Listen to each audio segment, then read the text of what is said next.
Alright, oh, why am I so low down again? Jesus Christ, I am so low down. 2 seconds, where's Mikey? Alright boys, how you doing?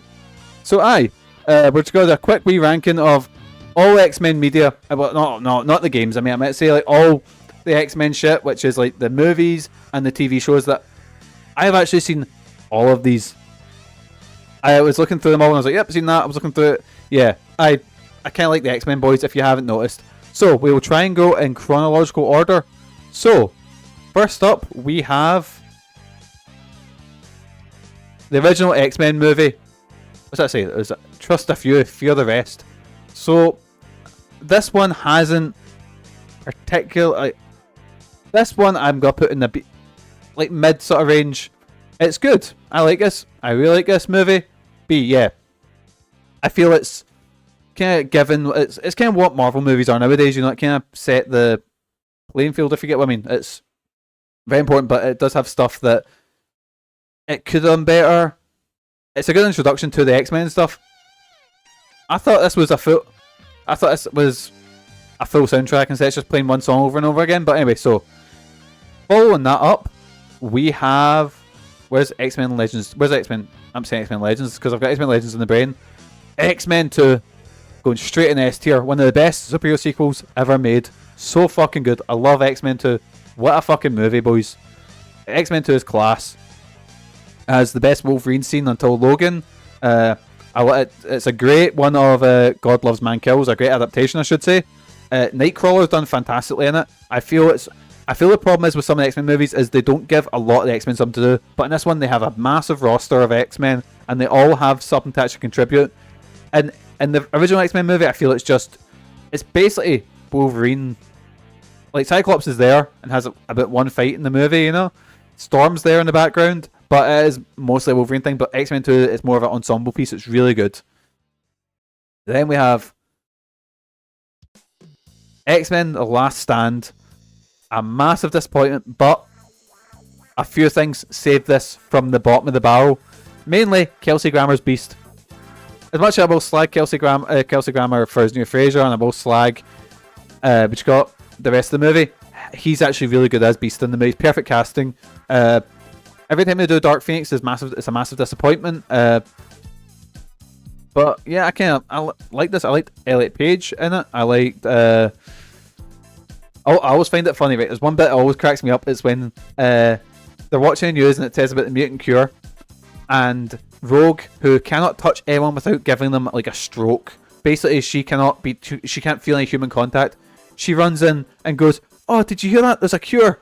Only for only for Storm to go, "No, there's nothing to cure about us. We're all perfect." I'm like, yes, says the woman who's literally a goddess, not the woman who it can I just find that bit funny. Like she could literally be able to touch someone for the first time in years, and Storm's like, no, it's not a cure. You don't need to cure anything. And Vinnie Jones is a really weird choice in that. But anyway, carrying on. X-Men Last Stand's pretty shite, but it's not bottom of the barrel. Well, we do the cartoons first, right? So we have Pride of the X-Men. This one's weird. So Pride of the X-Men, I'll get a wee photo of it up. This was an unreleased pilot for what ended up being X-Men 97. It's the most famous way this is it actually influenced the X-Men arcade game, and this has got a banger of a theme, absolute banger. But Pride of the X-Men, it's weird. Wolverine's Australian, which is weird, but it's not bad. It's just not much editing, so let's go in and see. Then we found the first bottom of the barrel. Have any of you boys heard of Generation X? This was a failed pilot that got released as a mini movie. This was meant to be like, it was Australian. They knew what was coming in the movies. So this was a failed pilot. This was a pilot that got released as a sort of TV movie, and it's about like Jubilee and a couple of not well-known X-Men characters. It's not very good. It's very low budget. You can tell it was around a time when Buffy was a thing, and they were just trying to get that sort of audience, like those kind of shows that were around the 90s, the like Buffy, Charm, that sort of stuff. Which honestly, if you're going to pitch an X-Men show, isn't a bad idea. Like a sort of teenagers solving fucking mysteries and sort of monster of the week thing. Not a bad idea, but it just didn't catch on. It wasn't very good either. So, Generation X, bin. Right, what have we got next canonically? Oh, X-Men 97. Probably it has some weird censorship stuff. Obviously you can't have fucking Wolverine cutting people up and stuff. But for something this has got me into X-Men, it's got me into superheroes. This show, this and the Batman animated series are basically what started my whole interest in the whole comic book genre. You know, they done crazy amount of work. They adapted every major saga. They got all the weird shit in there. Fucking, it's the closest that the Dark Phoenix saga has ever got to getting a good adaptation. But boys, right, here's a hot take. Here's the thing. X-Men's always had good cartoons. Always. Which continues on with X-Men Evolution. Which, boys, if we're talking about things that had substantial effects on me, X-Men Evolution's Goth Rogue, I'm pretty sure awoken something deep inside me. X-Men Evolution is A tier. It's not quite as good as a 90s show, but it's very, very good. Very good. In fact, it actually made X-23. X-23 came from X-Men Evolution. But X-Men Evolution, Goth Rogue ruined it for you. Oh, she ruined me. She put me on a path that there was no coming back from. Yeah. Yeah, but X-Men Evolution is very, very good. Very good. Actually, I wish there was more between... I probably should have changed the list as opposed to just generic. Because this is mid. This is great. Like, I wish there was another in between there, but... anyway. X-Men Evolution, actually no, I'll put it on S. I'll put it low S. But A's looking... Right, so... We've done the original trilogy. Oh, here we go. Wolverine the X-Men. That's an A. Wolverine the X-Men is class as well. Wolverine the X-Men was like a... Wolverine the X-Men came out what I consider the second golden age for Marvel cartoons. So at this time, they also had the the Spectacular Spider-Man, which I've heard very good things about. I've not seen myself. They had this Fantastic Four cartoon, which was okay. But they also had Earth's Mightiest Heroes, the Avengers, which was fucking class. And then they had this as well. This felt more... I think this was a unofficial sequel to X-Men Evolution, but it's really good. Really, really good. Set in a world where Professor X is gone. Cyclops is more militant and stuff, and Wolverine's just trying to hold the X-Men together. Fucking class. What a good show. So what dessert? Oh, I could be interested. Right, so then what have we got? We'll space up a little bit. So then we'll go with, right, the X-Men anime. It's okay. It's perfectly fine. Though Anime Storm does have a weird power over me, but it's fine, you know, it's perfectly fine. The same with the Wolverine anime. Even if I don't think Wolverine looks very Wolverine-like, he's a bit too pretty boy for me, if you know what I mean. Because Wolverine should be the gruffest motherfucker you've ever... Well, you should look at Wolverine and go, look at him, I can fucking light a match off his face. That should be a look that Wolverine, but it's fine. Yes, I'll get a dessert. Right, don't ignore dessert. Right, what have we got next? Oh, Wolverine Origins. Fucking bin tier. X-Men Origins Wolverine. Fucking shite. Absolute dog shit. Bang, how dare you?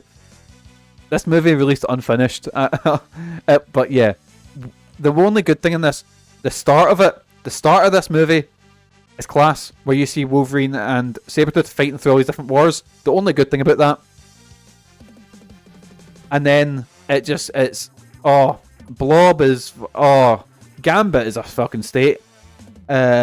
Cyclops and Emma Frost turn up in it for like 10 minutes. Oh fuck. He's my homeboy, my rotten soldier. He's my sweet cheese, my good time boy. Yes, I said I wanted dessert. Right, but then, so we have X-Men Origins Wolverine, which I feel that the failure of this really affected everything. But the follow-up, which was The Wolverine, right? I like this movie. I think this movie's quite good. I wouldn't say it's a fucking classic, but I enjoy it. So I'd put it B, high B, I think. Between, I don't quite know where to put it. Does it your fucking trollop, Mikey? Where would you put The Wolverine? Have any of you seen The Wolverine?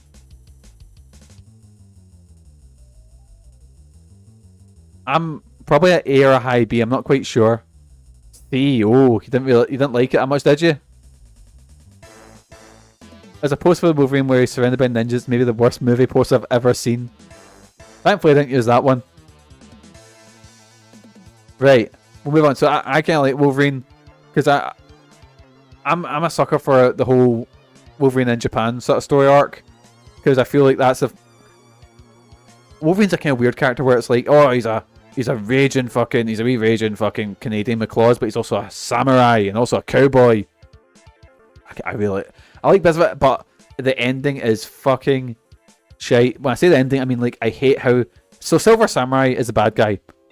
Silver Samurai in the comics is literally a guy in a fucking cybernetic Silver Samurai suit, but it looks ridiculous. But it's comic books. They kind of turn him into every big grey villain. It looks like Destroyer armor from Thor, and it just looks kind of boring, generic. I like that Wolverine doesn't have his healing factor. I really like that. That's a way to change it up. Like he's infected by a virus, so he doesn't have his healing. So it's like what he has to rely on just surviving, and so I like that. But Wolverine's fine. Right, and then we have. All right, let's go with X-Men First Class by the guy that directed Kick-Ass. X-Men First Class, boys, is my joint second for my favorite X-Men product. It's really a B. I don't know what. Michael Fassbender as Magneto hunting Nazis. That bit is so fucking cool. That is amazing, that segment. And the only thing I will say is I think some of the X-Men in it are a bit underdeveloped, but the main focus is on Charles Xavier and Magneto and falling out. And I guess the Hellfire Club aren't the most fleshed out. But I love it. Michael Fassbender moments are S tier. The rest of the film is mid as fuck. Okay, I can't argue. I can't argue with that as much. So, see, now I've talked myself out of putting it in an S. Excuse me. I've talked myself out of an S. I'll put it in A. Right, and then we have Days of Future Past. This is a movie I've got a lot of mixed feelings on. I think I like Days of Future Past about as much as B. Yeah, actually, I was about to say as much as First Class. I was like, wait, no, I don't. This has got a lot of stuff that I feel doesn't land. So yeah, I'll put X-Men Days of Future Past in B. Apocalypse. Do I dislike? I dislike Apocalypse, but do I dislike it as much as the other ones? So I think D. I don't know. I think consider D as the bin. I should have just named them. Okay, X-Men Apocalypse going in D. Well, I can break the fucking. I can just go straight away. So the way I do it is like, so say like whatever's closer to this. So for example, this is the first. Like X-Men 2 right now is number 1. Then it's whatever's closest to the 8 is like, whatever's closest is higher. So Dark Phoenix is the worst thing that the X-Men franchise Fox done. Dark Phoenix is shite. It is phoned in. It is lazy. It is terrible. The budget has been pulled out from under it. It's goddamn awful. When I heard they were doing Phoenix, I was like, no, man. No, don't. Like, I'm not saying the X-Men's got, like, it's not like Batman, where it's Rogues Gallery, but there's surely more you could do that isn't fucking the Dark Phoenix, because no one can do a Dark Phoenix unless it's, like I said, fucking movies long. Like, if you maybe have her come back as Phoenix, say, at the end of X-Men 2, then have, say, X-Men 3, where she's just joined team as Phoenix, and then show her maybe she's getting a wee bit, a bit spooky, and then maybe on the 4th movie, that's when you do Dark Phoenix. You literally need that build up. You need to introduce the She-Hulk, you need to introduce everything, but aye. Anyways, New Mutants, I think had potential, but I can't give it any more than C. Has potential. I like the actors in it. Some of the accents are a bit questionable. And it's not a movie that I think had a lot of horrible reshoots, and just they were just sitting on for years. It wasn't released. It's a bit more horror based than the rest of the X-Men stuff, which I like. I like when they take chances with it. So yeah, New Mutants. I think I wanted New Mutants to be better than what it was, but it was still not that bad. It was still mid. I'll put it in C. No, I can't put it higher than the Pride of the X-Men. So yeah, about here. Deadpool. The first Deadpool I really enjoyed. I'd put Deadpool 1 about B. I think Deadpool 1 was really fresh. It was a small budget for an X-Men movie, for a superhero movie, and I feel the humor worked. It got grating and not quickly, but Deadpool is a really annoying character. I hate Deadpool. We'll get onto that. By the time Deadpool 2 came about, so Deadpool 2 has some things I really enjoyed in it. I liked Cable, which is weird because I don't usually like Cable. Actually, in Deadpool, I think Deadpool has the best version of Colossus in it. I liked the X-Force gag when they introduced a bunch of X-Force and immediately killed them off. Very 90s of them. I liked Zazie Beetz' Domino. But at this point, the shine had worn off and I was kind of sick of the kind of humour that Deadpool had. So Deadpool 2 is in the C range. The X-Force was very good. Oh, great. That bit was a definite highlight. I really enjoyed that bit. But Deadpool 1, I feel like half its charm was that it was everything to do with the kid in Deadpool 2. Yeah. And right, so there's a Deadpool story arc very early on where he's getting hunted down by a guy called Black Tom Cassidy, who is the brother of Banshee. And Black Tom Cassidy has this thing with Juggernaut, where they're best friends and there we go, but just with ransacking everything and stuff. And there's a really cool storyline with that.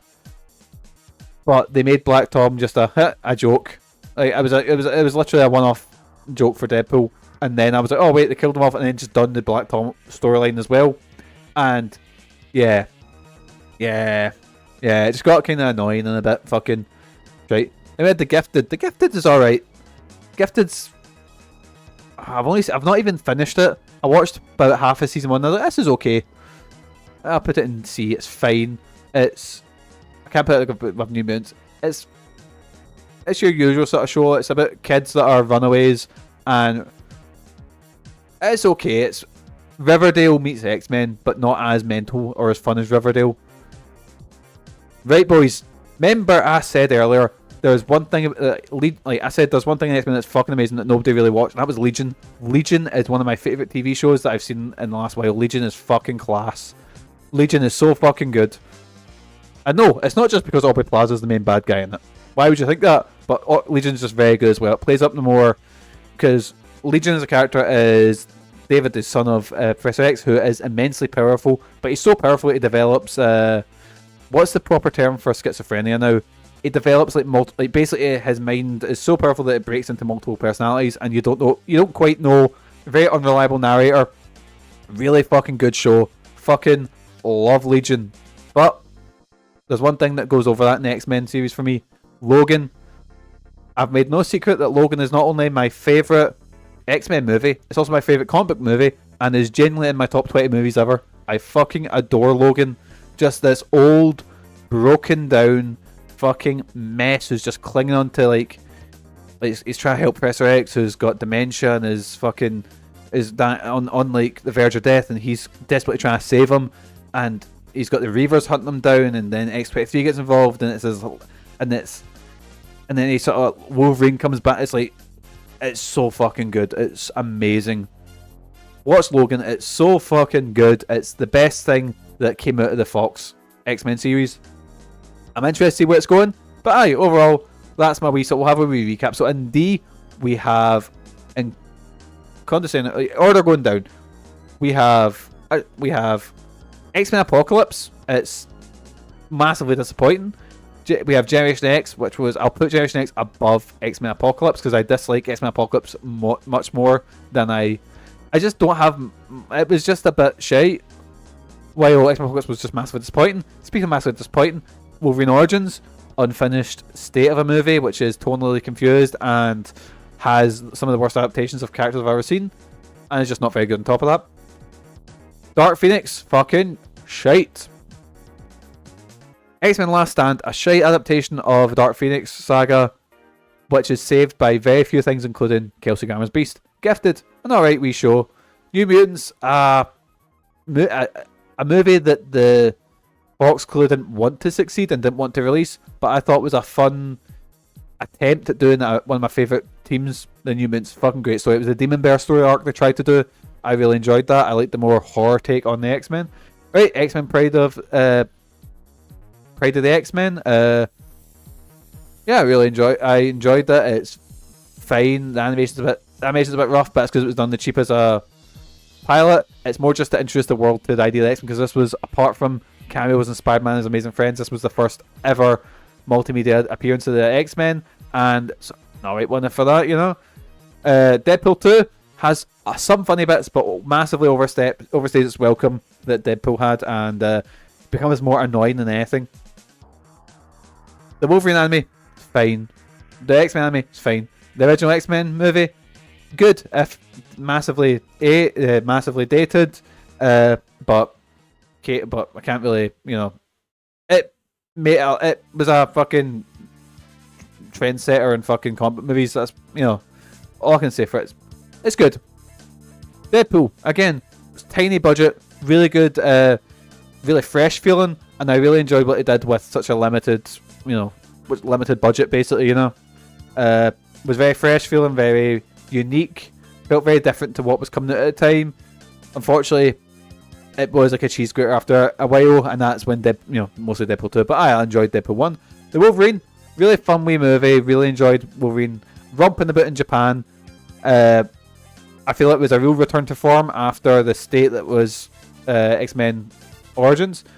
Days of Future Past, again, really good movie. I enjoyed seeing that many X-Men appearing. I liked the dark future stuff. That was the really inventive fight scenes. Not so big on the bits in the past, but everyone was still doing good. They still cared, basically. This wasn't X-Men Dark Phoenix where you can tell that no cunt cares. And also, more Hugh Jackman's Wolverine's always class. Wolverine the X-Men, again, a really massively underrated show. X-Men First Class, again, the thing that probably got us more X-Men shows after X-Men stuff after Origins. Really fun reinvention of Michael Fassbender. While I believe that Patrick Stewart and, how can I forget his name? Ian McKellen are perfect casting as Magneto and Professor X. Fucking Michael Fassbender gives him a run for his money as a young Magneto. Fucking class. Like I said, Magneto hunting Nazis, give me a full movie, that would be amazing. X-Men Evolution, Goth Rogue got me into it. The show that got me into fucking superheroes as a whole, and tried to adapt to many weird and mental fucking stories from the comics. On Your Cell, X-Men 97, excited to see you come back. Legion, really fucking weird, really interesting, really inventive, really underrated.